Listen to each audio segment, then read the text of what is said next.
नमस्कार. लक्षवेधीमध्ये आपल्या सगळ्यांचं स्वागत. मी प्रसाद काथे. कोरोनाच्या काळामध्ये कोरोना आपल्या आसपास आहे का असा प्रश्न निर्माण व्हावा अशीच परिस्थिती दिवसागणिक समोर यायला लागली आहे.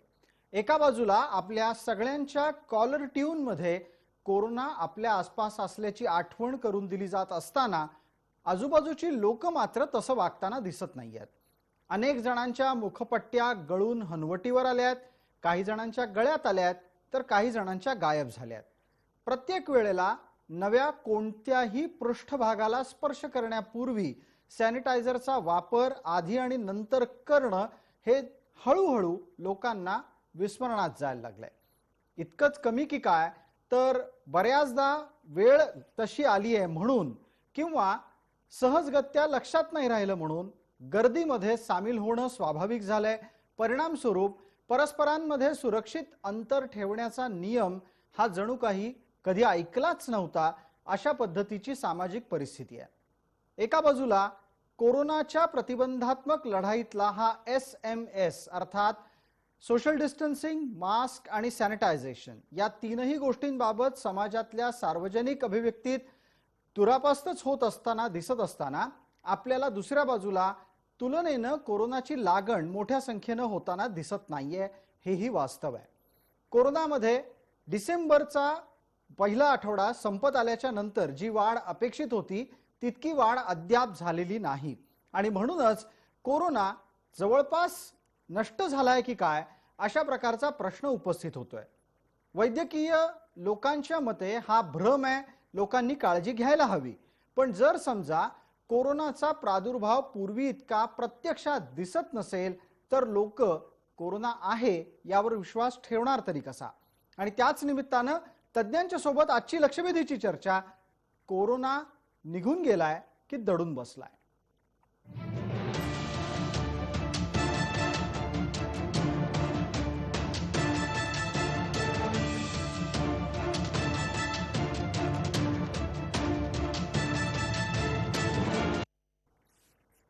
या चर्चेत आपल्याबरोबर सहभागी होणारे मान्यवर कोण आहेत त्यांचा मी आपल्याला परिचय करून देतो. माझ्यासोबत मुंबईच्या स्टुडिओमध्ये महाराष्ट्राचे माजी आरोग्यमंत्री डॉक्टर दीपक सावंत आहेत. त्यांच्याबरोबरच मनोचिकित्सक डॉक्टर राजेंद्र बर्वे आहेत. आपल्यासोबत पुण्याहून IMA महाराष्ट्राचे माजी अध्यक्ष आणि आरोग्य विश्लेषक डॉक्टर अविनाश भोंडवे आहेत. तसंच आपल्यासोबत नागपूरहून आरोग्य विश्लेषक डॉक्टर संतोष ढोले आहेत आणि वैजापूरहून आरोग्य विश्लेषक डॉक्टर अमोल अन्नदाते आहेत. सर्व मान्यवरांचं या चर्चेमध्ये स्वागत. मला डॉक्टर दीपक सावंत यांना पहिला थेट प्रश्न असाच विचारायचा आहे की सरकारी आकडे कोरोना जवळपास निघून गेल्याचा संकेत देत आहेत का? आणि अशा प्रकारचा संकेत हा कागदावरच्या निष्कर्षाच्या आधारे आहे की खरंच तशी परिस्थिती अनुभवायला येते? मला वाटतं हा प्रश्न प्रसादजी आपल्या कार्यक्रमामध्ये अनेकदा डिस्कस झाला की हे आकडे कागदावरचे आहेत की खरोखरचे आहेत. तर हे आकडे खरोखरचे आहेत. फक्त दिवसातल्या त्या 6 वाजेपर्यंतचे आकडे असतात हे. त्यानंतर नवीन आकडेवारी येते. हे मी एक ती खास करून सांगू इच्छितो. महत्त्वाची गोष्ट म्हणजे हे आकडे जरी कोणतेही असले तरी कोरोना कमी होतोय ही गोष्ट निश्चितच आहे. पण तो कमी होतोय म्हणजे तो गेला का? तर नाही. कोरोना आहे. कोरोना अजूनही नष्ट झाला नाहीये किंवा नष्ट होणार देखील नाही इतक्या लवकर तो. कारण शृंखला जी आहे ती तोडण्यामध्ये आपल्याला तितकंसं यश मिळालेलं नाहीये. अगदी हा एक महत्त्वाचा मुद्दा आपण उपस्थित केलात आणि या निमित्तानं महाराष्ट्राच्या मुख्यमंत्र्यांनीही ही गोष्ट अधिक अधोरेखित केलेली होती की आपल्याला कोरोनाच्या संपर्काची आणि संसर्गाची साखळी तोडायची आहे. महाराष्ट्राचे मुख्यमंत्री वारंवार हे सांगत असताना आपण ऐकलेलं आहे की ही साखळी तुटली पाहिजे. डॉक्टर अविनाश भोंडवे, माणसांच्या वागण्यामुळेच ही साखळी कायम आहे का? आणि ज्या पद्धतीने महाराष्ट्राच्या मुख्यमंत्र्यांचा एक आवडता उल्लेख आहे की कोरोना गुणाकार करतो, तो गुणाकार सुद्धा माणसांच्या स्वभाव वैशिष्ट्यांमुळे, लोकांचं वागणं शिस्तप्रिय न राहिल्यामुळे कायम आहे का? डॉक्टर अविनाश भोंडवे. अगदी बरोबर आहे तुमचं प्रसादजी. तुम्ही सुरुवातीपासून अगदी ते विश्लेषण केलं त्याप्रमाणे बघायचं झालं तर या कोरोनाच्या किंवा कुठल्याही विषाणूजन्य जो संसर्गजन्य आजार असतो, जो पसरत असतो, त्याचे मुख्य अशा याच्यावर 3 भाग असतात. पहिला भाग साहजिकच लोकांनी जे प्रतिबंधक उपाय पाळायला पाहिजेत त्यामध्ये असतो. ते आता कमी होत चाललेले आहेत. दुसरा जो भाग आहे तो म्हणजे सरकारतर्फे ही साखळी तोडण्यासाठी जे प्रयत्न व्हायला पाहिजेत ते थोडेसे कमी झालेले आहेत. ठीक आहे, कारण अनेक असतील किंवा अयोग्यही नसेल, पण जे काही टेस्टिंग व्हायला पाहिजे त्याचं प्रमाण कमी झालं होत आहे. त्याच्यामुळं असे जे असंख्य लोक आहेत की जे करोना बाधित आहेत, ज्यांना कुठली लक्षणं नाहीत, अशा लोकांना शोधून काढणं आणि त्यांना आयसोलेट करणं किंवा त्यांचं विलगीकरण करणं, हाच ही साखळी तोडण्यामागचा मुख्य उपाय असतो. तो थोडासा कमी झालेला आहे. आणि तिसरी गोष्ट म्हणजे आपण जर पाहिलं तर सर्व आजारांच्या आलेखामध्ये सुरुवातीला तो वाढतो, नंतर मध्ये तो खूप वर चढतो, त्यानंतर त्याचं सपाटीकरण होतं. त्याप्रमाणे आता सपाटीकरण झालेलं आहे. 1 नोव्हेंबर पासून 5,000 ते आता आज 15 डिसेंबरला 2,500च्या आसपास अशी महाराष्ट्राची परिस्थिती आहे. भारतातली आकडे हे 1 लाखापासून आता 26,000पर्यंत आलेले आहेत. हे सपाटीकरण झाले, पण ते शून्यावर आलेलं नाहीये. अशा वेळेला हा विषाणू नक्कीच खाली जाता जाता पुन्हा वर येऊ शकतो आणि ह्या गोष्टींसाठी तिन्ही या बरं. गोष्टी डॉक्टर भोंडवे, आपण एक उल्लेख केलात की आतापर्यंत 0 रुग्णसंख्येच्या अनुषंगानं कुठलीही हालचाल झालेली दिसत नाही. रुग्णसंख्या सापडण्याचे आकडे वर खाली होत आहेत. माझ्या हातात काही तपशील आलाय. या निमित्तानं 2 शहरांचा उल्लेख मला आवर्जून करावा लागेल. एक पुणे आहे आणि दुसरं नागपूर आहे. ही महाराष्ट्रातली महत्वाची शहरं. याच्यासाठी एक तर आपली उपराजधानी आहे आणि पुणे शहर यासाठी, कारण जगात कुठलाही विषाणू जन्माला आला की जणू काही पुण्यात त्याचं माहेरघर बनतं, अशा पद्धतीनं पुण्यात तो सर्वाधिक प्रसारित होत असतो. तपशील असं सांगतो आहे की पुण्याची आकडेवारी आपण एकदा पटकन नजरेखालून घालूयात. नवीन रुग्णसंख्येचा तपशील मी देतोय. 11 डिसेंबरला 247, 12 डिसेंबरला 317, 13 डिसेंबरला 294, 14 डिसेंबरला 196, 15 डिसेंबरला 243. ही पुण्याची संख्या आहे. नागपूरची संख्या पण आपण एकदा पाहूयात. नागपूरमध्ये 11 डिसेंबरला 398, 12 डिसेंबरला 376, 13 डिसेंबरला 300, 14 डिसेंबरला 282, 15 डिसेंबरला 418. या निमित्तानं आपल्याला नागपूरहून आपल्यासोबत जोडलेल्या डॉक्टर संतोष ढोले यांना जोडून घ्यायचं सोबत, त्यांना प्रश्न विचारायचा आहे. डॉक्टर ढोलेजी, पुण्याच्या तुलनेत यावेळेला नागपुरातली परिस्थिती वेगळी कशी दिसतीये? नागपुरात मोठ्या प्रमाणात रुग्णसंख्या दिसतीये डोळ्याला, आता तरी कागदोपत्र तसंच दिसतंय. नागपुरात अधिक बेशिस्तपणा आहे वागण्याचा की वातावरण आणि एकूणच चाचण्या वाढवण्याचाही तो परिणाम आहे? या 2-3 गोष्टींच्या आधारे आपलं उत्तर अपेक्षित करतो. मला असं वाटतं की आकडेवारी बघितल्यापेक्षा आपण हे बघायला पाहिजे की पुणे आणि नागपूरचं वातावरण जवळपास प्रत्येक वातावरणामध्ये साम्य आहे. आकडेवारी जरी नागपूरची जास्त असेल, निश्चितच दर्शवते की नागपूरच्या पेशंटमध्ये पॉझिटिव्ह पेशंट्सची रुग्णसंख्या जास्त आहे. ते पुणे असो किंवा नागपूर असो, मला असं वाटतं की लोकांनी करोना आहे असं बिलकुल आहे की नाही आहे असं बिलकुल घेऊन चालू नये. 2-3 प्रकारचे लोक सोसायटीमध्ये फिरतात आहेत. एक जे नुकतेच बरे होऊन गेलेले, काही लोक जे ऑलरेडी इन्फेक्टेड आहेत असे लोक पण मार्केटमध्ये फिरतात आहे. एवढं नक्कीच आहे की लोकांच्या मनातली धास्ती ही कदाचित गेलेली आहे की करोना आहे की नाही आहे. अगदी. त्याच्यामुळे मला असं वाटते की वातावरणाचा फरक पुणे आणि नागपूरमध्ये खूप जास्त असेल असं मला वाटत नाही. पण मी एवढं नक्कीच म्हणू शकेल की कदाचित नागपूरमध्ये चाचण्या जास्त होत असतील, त्याच्यामुळे रुग्णसंख्या जास्त दिसते आहे. अगदी. आपण एक महत्त्वाचं निरीक्षण नोंदवलं की लोकांच्या मनातली धास्ती कमी होती. एकदा ग्रामीण भागातलं मत जाणून घेऊ, त्यानंतर डॉक्टर राजेंद्र बर्वे विश्लेषण करतील या समूह मानसिकतेचं. मला ग्रामीण भागातल्या मानसिकतेच्या अनुषंगानं प्रश्न डॉक्टर अमोल अन्नदाते यांना विचारायचा आहे. अमोलजी, ग्रामीण भागातली धास्ती तरी आहे की तिथं कधीच धास्ती नव्हती? ग्रामीण भागामध्ये आधीच हा ग्रामीण भाग असा असतो सर, की रोजच्या जगण्याच्या संघर्षानेच तो माणूस इतका पिचलेला असतो की एक बराच असा मोठा वर्ग असतो. माझे भिल्ल आदिवासी पेशंट मी बघतो की पोटचं बाळ मेल्यावर मी अशी कितीतरी रुग्ण बघितलेत की त्यांच्या डोळ्यात पाणी येत नाही, ते रडतही नाही. त्यांना त्याचं दुःखही फारसं म्हणजे होत असेल पण ते व्यक्तही करत नाहीत. तर त्याच्यामुळे एक जगलं काय आणि मेलं काय अशा स्थितीत असलेला एक मोठा समूह असताना या लोकांना त्याचं एक अशिक्षित असल्यामुळे, निरक्षरतेमुळे या गोष्टीचं गांभीर्य खूप कमी आहे. आणि मला आश्चर्य याचं वाटतं की ग्रामीण भागामधला जो शिक्षित वर्ग आहे, जोही माझ्याकडे असतो, मी बघतो अगदी वकील किंवा इंजिनियर्स, तर त्यांच्यामध्येही मला आश्चर्य वाटतं की आपल्याकडे दासबोधांनी मूर्खांची लक्षणं सांगताना पढत मूर्ख असा एक शब्द वापरलाय. पढत मूर्ख म्हणजे ते मला आठवतं की आता ऐका शहाणे असूनिया मूर्ख, तया नाव पढत मूर्ख श्रोतीनं मानावे दुःख. तर या लोकांनी दुःख मानू नये. तर सगळं माहीत असून माझ्याशी वाद घालणारे असे लोक आहेत की कुठला कोरोना, आणि बऱ्याचदा आपल्या गावात कोरोना येणार नाही, बाकी सगळ्यांना कोरोना होणार आहे, मला कोरोना होणार नाही, असे कित्येक लोक ग्रामीण भागामध्ये मी रोज बघतो. माझ्या बरं. इथे रोज 25 लोकांचे कोविड सिटी स्कॅन होतात आणि टेस्टिंगलाही अनेक रुग्ण येतात.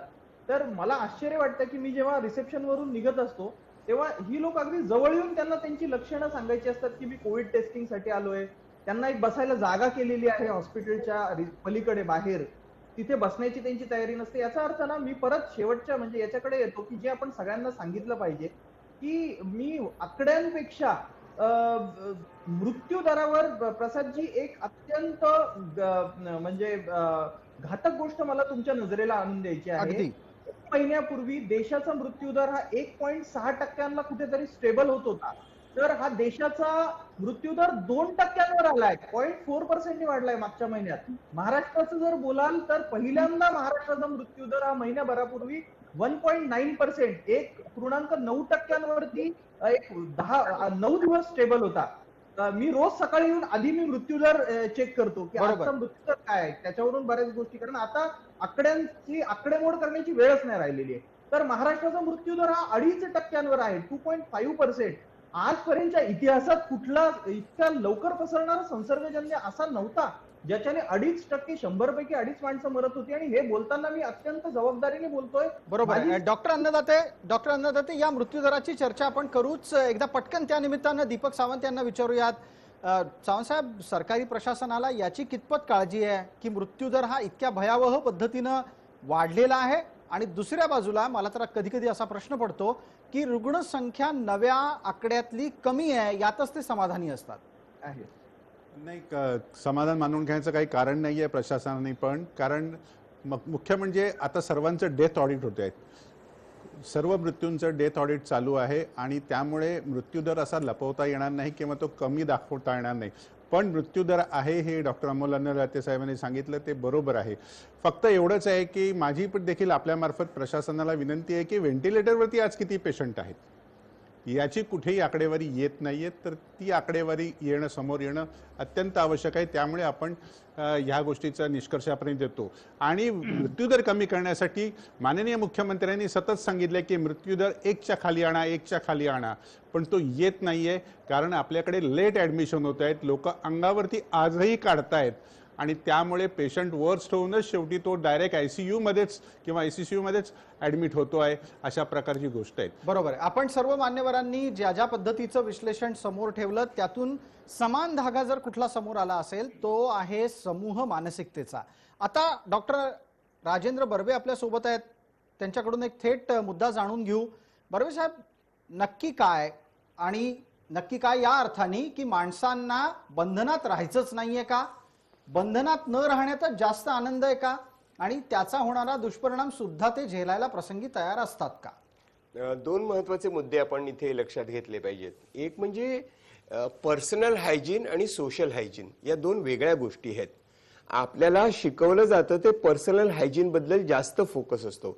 म्हणजे माझी स्वच्छता, माझी अंघोळ करणं, मी दात घासणं, मी स्वच्छ कपडे घालणं, या सगळ्या गोष्टीवरती वारंवार आपण भर देत असतो. मग तुम्ही गरीब असा, श्रीमंत असा, अगदी गरीबातल्या मुलाला सुद्धा सांगतात की रोज आंघोळ केली पाहिजे.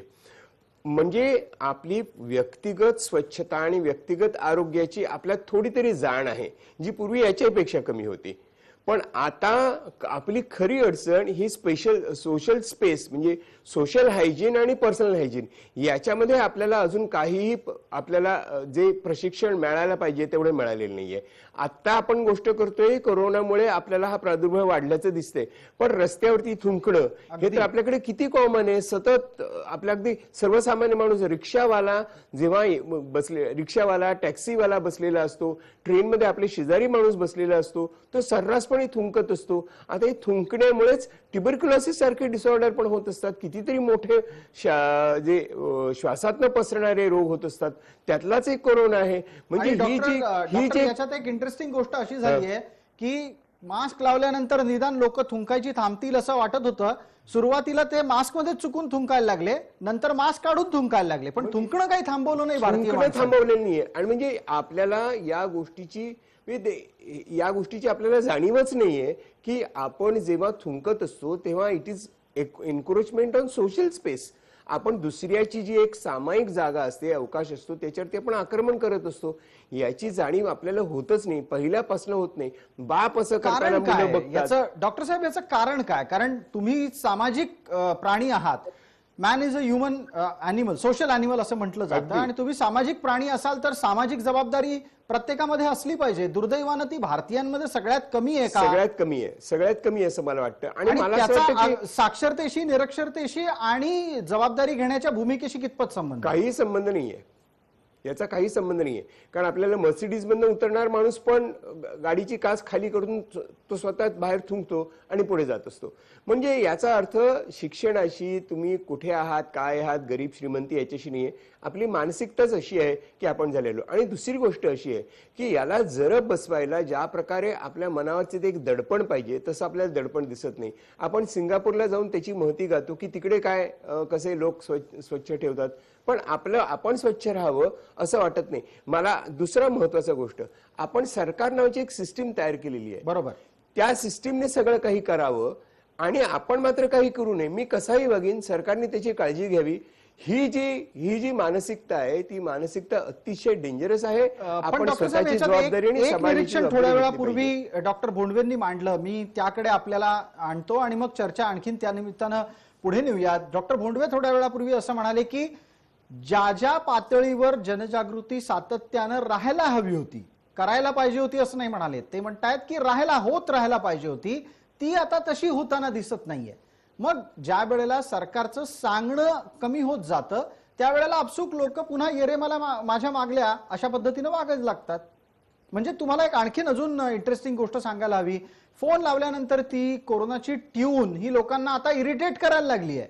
ती जनजागृतीसाठी आहे, तुम्हाला वारंवार आठवण करून देण्यासाठी आहे की तुमच्या आजूबाजूला काय परिस्थिती आहे, पण लोक त्रस्त होत आहेत त्यांनी. ही कुठली मानसिकता आहे डॉक्टर बर्वे? बघा, आपल्याला मला आठवतं की आम्ही मेडिकल स्टुडंट असताना डॉक्टरांना पण आठवत असेल, फॅमिली प्लॅनिंग विषयी सतत बोललं जायचं की सतत त्याच्याविषयी. आज जशी कोरोनाची चर्चा आहे तशी त्यावेळेला चर्चा सुरू झाली. तो लाल त्रिकोण असायचा, वेगळ्या प्रकारच्या रेडिओवरनं टेलिव्हिजनवरती पण जाहिराती यायचा. परंतु प्रत्यक्षामध्ये त्याच्यामध्ये आपल्या म्हणजे मुलं जन्माला येण्याच्या रेटमध्ये बदल व्हायला खूप वेळ लागला. कारण मानसिकता बदलणं ही एका कॉलर ट्यूनमुळे होणारी गोष्ट नाहीये. आपल्या पुढे तसे आयकॉन्स पाहिजेत, तसे आपल्याला जरब बसवणारी यंत्रणा पाहिजे आणि स्वतःची जबाबदारी आपण घेणं महत्वाचं आहे की हे माझ्याकरता आहे. आणि आता थोडं एका गोष्टीचा फक्त मला फरक दिसतो की आता ही जाणीव झालेली आहे की मला जर झालं तर माझ्या कुटुंबातल्या माणसांना होऊ शकतं. बरोबर. म्हणजे माझं थोडंसं एक्सपॅन्ड झालेलं आहे की मी समाजाची नाही, निदान माझ्या कुटुंबाची तरी मी त्याची काळजी घ्यायला लागलेलो आहे. तरी सुद्धा लवकर जाऊन ट्रीटमेंट घ्यायला पुढे उभं राहणं हे नाही. कारण आपल्याकडे इतका स्टिग्मा कोणत्याही शारीरिक मानसिक रोगाकरता आहे. मानसिक रोगांकरता तर प्रचंड अजिबातच नाही. पण शारीरिक रोगांकरता सुद्धा आहे की कोणाला काही सांगू नये. या डॉक्टर निमित्तानं या वळणावर आपल्याला डॉक्टर भोंडवेंना विचारायचंय की सरकारकडून जनजागृती बाबत आणखीन काय व्हायला पाहिजे? लोकच ऐकायला तयार नाही तर आता करायचं काय? म्हणजे लाठीकाठी मारून झाली, दंड करून झाला, पण आम्ही काय सुधारणार नाही. म्हणजे तुम्ही म्हणताय ती गोष्ट खरोखरच कठीण आहे. मुळामध्ये भारतीय लोकांची आपली मानसिकता जी आहे ती कुठल्याही आरोग्यदृष्ट्या किंवा सामाजिक दृष्ट्या आदर्श गोष्टी अशा करा म्हणल्यावर करण्याची नसते.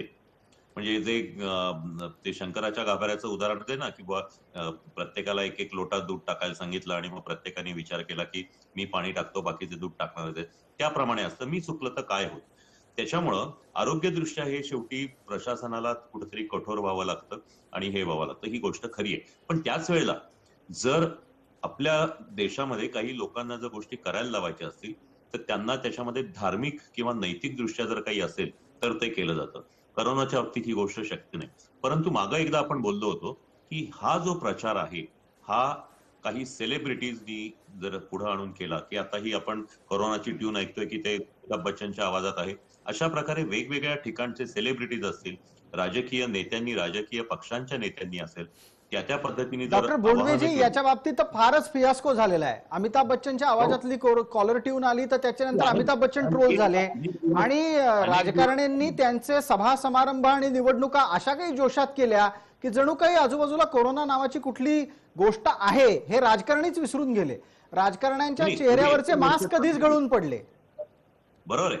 सुरुवातीपासून तेवढी एकच ट्यून एकाच व्यक्तीची चालू ठेवली. आपल्याकडे असे अनेक सेलिब्रिटीज आहेत, खेळाडू आहेत किंवा सिनेमा नट आहेत, राजकीय नेते आहेत, सामाजिक कार्यकर्ते आहेत.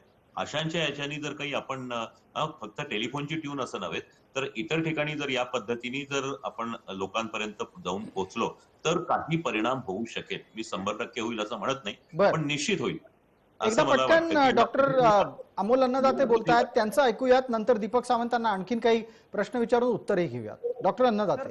तर तुम्ही विचारलेल्या प्रश्नाचं मला असं वाटतं की मला एक नेमकं उत्तर सुचतं. बर एक लक्षात घ्या की नीतिमत्तेच्या आणि कृतीच्या अधिष्ठानाशिवाय जे काही नेतृत्व उपदेश करतं ते फक्त तोंडाची वाफ असतं.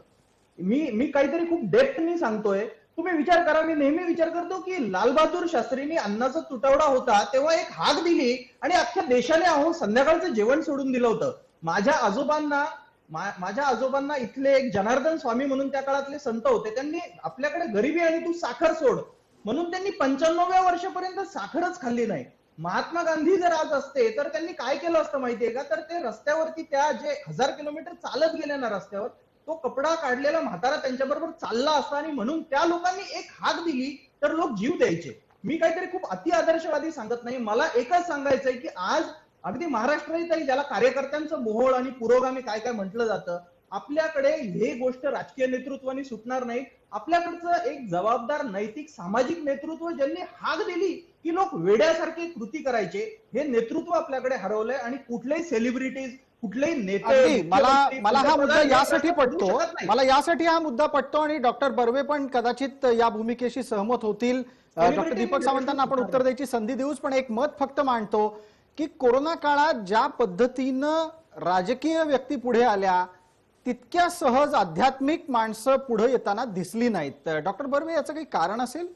मला असं वाटतं की ज्या प्रकारच्या आध्यात्मिक व्यक्ती आपल्याकडे प्रवचन देत असतात, सांगत असतात स्वतःचं, त्याच्यातली 2-3 गोष्टी अगदी ठराविक असतात. एक म्हणजे ते स्वतःचं व्यक्तिमत्वाचं स्तोम जास्त माजवलं जातं त्यातनं, म्हणजे ते स्वतःला सेलिंग करत असतात. हा पहिला मुद्दा आहे. दुसरी गोष्ट अशी की त्याच्यामध्ये तिची जी फिलॉसॉफी आहे की तुम्ही सगळं माझ्यावर सोडा, देवावरती सोडा, भगवंतावर सोडा, तुम्हाला काही करायला नको. तुम्ही एकदा हे जाऊन केलं काय, पूजा केलीत, जप केलात की सगळं सुटलं तुम्ही. म्हणजे तुमची ऍक्च्युअली प्रोऍक्टिव्हली तुम्ही काही करायला हवं आणि तुम्ही बदलायला हवं. याच्याकरता दुसऱ्यावरती जी जबाबदारी टाकायची असते, म्हणजे या माणसाने ती टाकण्याची आपल्याकडच्या कोणत्याच अशा प्रकारच्या आध्यात्मिक गुरुंना अशी कोणती शिकवण नाही. म्हणजे डॉक्टर बर्वे डेअरिंग पण करत म्हणजे कदाचित डॉक्टर राजेंद्र बर्वे या सगळ्या आध्यात्मिक गुरूंची गोचीत झाली. आजवर तुम्ही माझ्यावर विसंबा असं सांगायची वेळ आली असताना आता तुम्ही स्वतःची काळजी घ्या असं त्यांना सांगावं लागलं असतं आणि ते त्यांच्या एकूणच पर्सनॅलिटीला शोभलं नसतं, व्यक्तित्वात ते रुचलं नसतं, डॉक्टर बसलं नसतं, त्यांच्या शिकवणीच्या पेक्षा खूप वेगळं आहे ते. अगदी.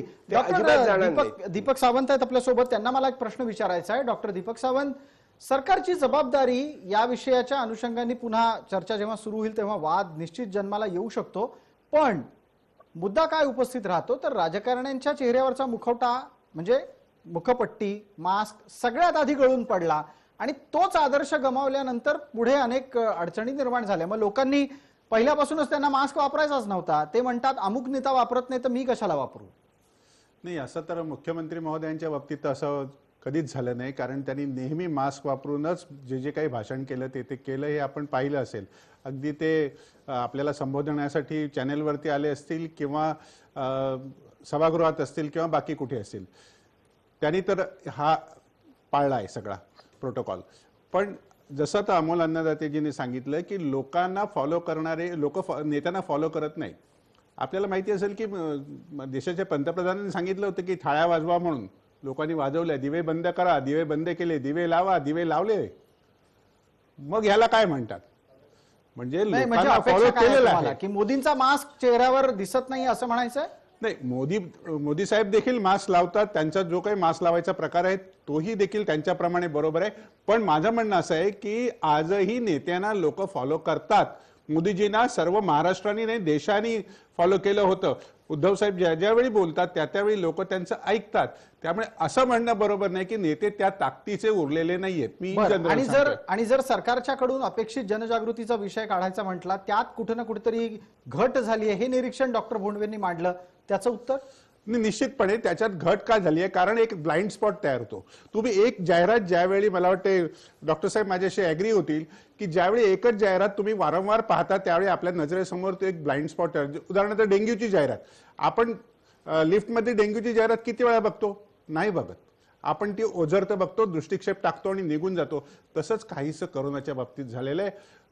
लोक असं म्हणतायत की हे रोजमर्राची जिंदगी आहे आमची आणि आम्हाला आमच्या पोटाची काळजी आहे, आम्हाला कमवायचं आहे, आमची बायका पोरं उपाशी आहेत, म्हणून आम्हाला बाहेर पडणं हे कंपल्शन आहे. अगदी. संतोष ढोलेंना या निमित्तानं पुढचा प्रश्न. संतोष ढोले, हाच जगण्याचा संघर्ष कोरोनाच्या संसर्गावर भारी पडलाय का?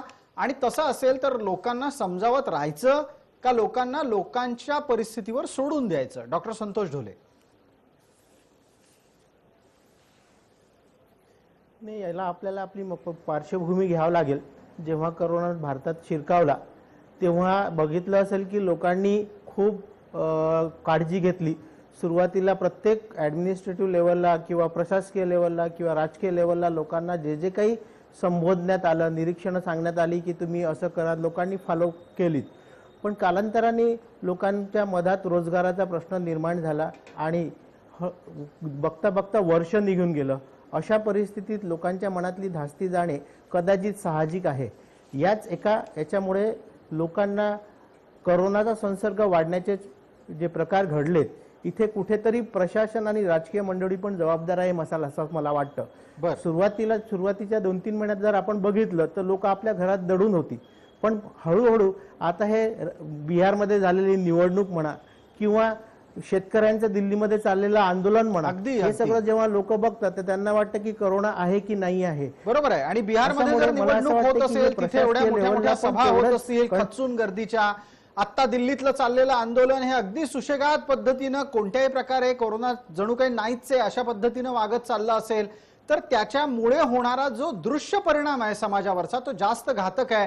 याची ही दखल संबंधितांनी घ्यायला हवी. डॉक्टर बर्वे आपलं एक निरीक्षण मांडले.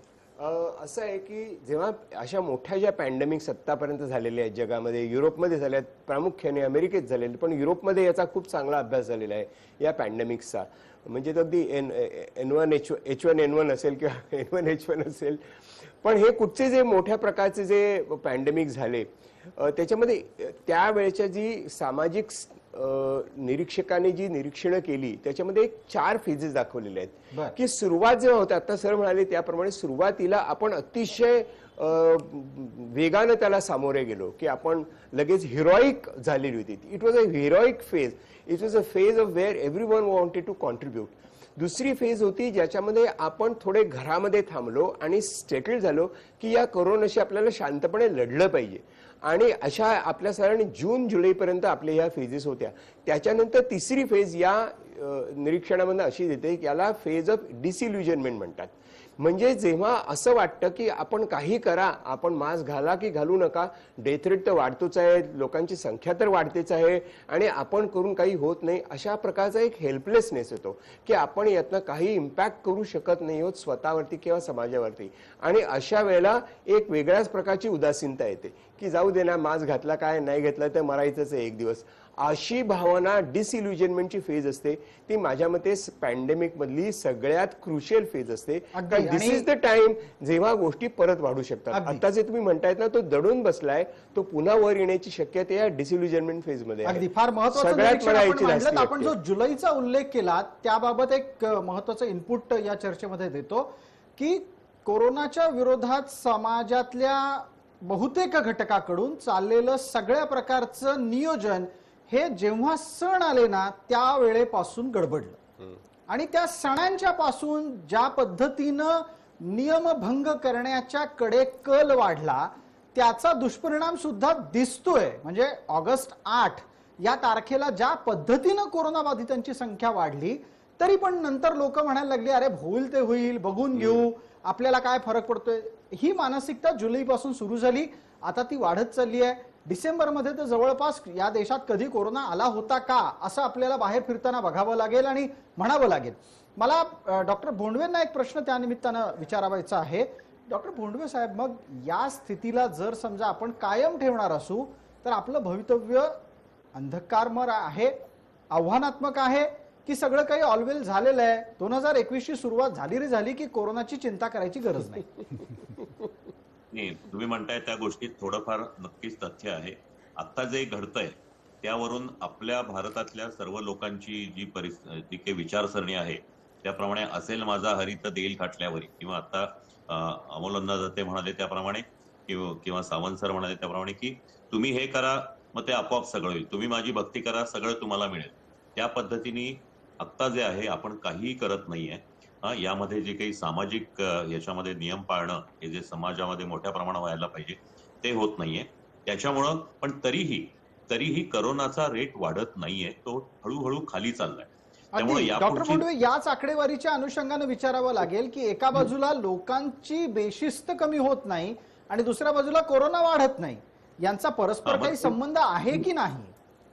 मग तेच मी सांगतोय की हा पण तो शून्यावरही गेलेला नाही. अशा वेळेला हे जे आलेख हे जातात त्यावेळेला इतर साथींचे आलेख किंवा त्यांचा अभ्यास हे दाखवतो की अशा परिस्थिती ज्याला विपरीत परिस्थिती तो खाली जातो त्यावेळेला तो नक्की काही काळाने परत उफाळून वर येतो. आपण जे मागं म्हणत होतो की दुसरी लाट येणार, हे त्यावेळेला सुदैवाने ती दुसरी लाट डिसेंबरमध्ये आली नाही, परंतु ती पुन्हा येणार नाही याची शक्यता मात्र टाळता येत नाही. त्याच्यामुळे आज आपण असं जर म्हणलं तर करोना कधी होईल हे देवालाच माहिती, अशा पद्धतीने लोकांची वृत्ती आहे. आपण काहीही केलं तरी करोना वाढणार, आपण काही नाही केलं तरी सुद्धा करोनाची संख्या खाली जाते. अगदी डॉक्टर भोंडवे, पण आपण जो एक संदर्भ देताय त्या निमित्तानं मी माझ्याकडे असलेला एक तपशील पण आपल्याला सांगतो. तो म्हणजे जर आपण Italy, England, France, Spain, Germany, त्याच्याच जोडीला इराण, मेक्सिको, अमेरिका, ब्राझील आणि आणखीन एक बांगलादेश, रशिया या देशांची तुलना केली तर या बहुतेक ठिकाणी साधारण डिसेंबरच्या पुढे मागे मोठ्या प्रमाणात कोरोनाच्या बाधितांच्या संख्येने उसळी गाठलेली दिसतीये. पण भारतात मात्र सप्टेंबर 16ला ज्या पद्धतीनं कोरोना बाधितांची संख्या होती त्यानंतर तेवढा मोठा आकडा काही समोर येऊन गेलेला नाही. खास करून महाराष्ट्राच्या बाबतीत तर हे प्रकर्षानं म्हणावं लागेल. मग आपण कोणत्या आधारावर हे सांगता की दुसरी लाट येऊ शकते? नाही, हे जे आहे आपण तुम्ही म्हणता युरोपच्या आपण मागं साधारणतः 2 महिने होतो. अच्छा. ज्या वेळेला जानेवारीमध्ये त्यांच्या इथं साथ सुरू झाली, आपल्यामध्ये मार्च मध्ये सुरू झाली. त्यांच्यामध्ये मे मध्ये त्यांच्याकडे पीक आलं आणि खूप वाढत गेले, आपल्याकडे सप्टेंबर मध्ये आलं. या सगळ्या याच्यामध्ये त्यांच्याकडे ऑक्टोबर मध्ये हे झाल्यानंतर आपल्याकडे डिसेंबर किंवा त्यानंतर ते येईल अशी अपेक्षा आहे. हे फक्त ग्राफचा हे विचार करता.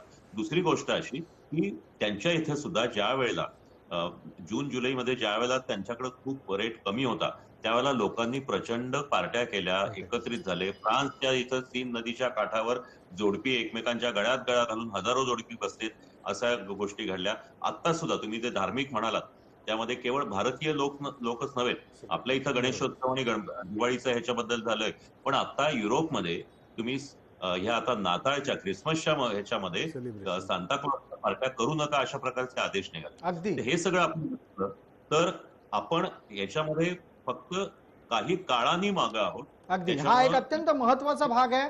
आपल्या सर्व प्रेक्षकांना त्याकडे आपल्याला अधिक अधोरेखित करत लक्ष वेधून घ्यायचं आहे.